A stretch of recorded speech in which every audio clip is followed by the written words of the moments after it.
على رسول الله صلى الله عليه وسلم. أما بعد، السلام عليكم ورحمة الله وبركاته. لما نلقن وحا أنك السلام يا مدح رقمدة سوي مدي سلادينتا قربجوغا دلنيردا انديرغردكا iyo saxaafada ka soo qayb gashay xafladan. Ilaahay baa mahad leh. Inta waxaan ugu mahadnaqayaa shirkaasada fiican ee loo soo abaabulay ee wanaagsan ee loo qabtay aad iyo aad ka soo qayb galayaasha waa ay ku mahadsan yihiin. Waa jira niman yahooni horta hadal waa la dhameystiray. Qurbajoog waxaan u maleeyaa intii aan soo arki jirnay joognay 20 sanadood inamada imika gudoomiyaha iyo مسؤول كسرة كلا يلوجي يمد قربها قربتشوكتا كوي وهرية كواد إلى يهين بانفليا نوع قبطة سواء بابولا حفلة وكلام وحن كرر جيني ناينا هذا الكلية أنا كوكو أبناء وحقبت كوداس أي بابولان قربتشوكتا دبد تشوكتا أي وحقبت موتيان وأنا هالك أيق لفتو ذكو حاجة داعين هرية وصي سعدان لما يقول قربتشوكا وحا آديات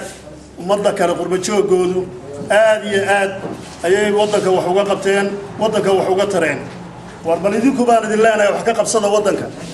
waa idin ogol yahay wixii aad qabsanaysaan warshadaha la sameeynaya dhul baa la bixinaya dawladda qurbajooga aad iyo aad u gacan qabanaysaa waxaan anigu halkan aan idin leeyahay oo yar aan kala dardaarmaya in aad muujisaan wax qabadkiina dalkana aad maal gelisaan oo maal gashataan dalka meel kastoo joogtaan inaad isku xidhnaataan waayo waxa weeye kuwii baritoole dad kale aan ku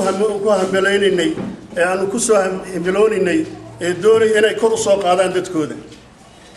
inay dadkooda kor u soo qaadaan oo wax qabad ay muujiyaan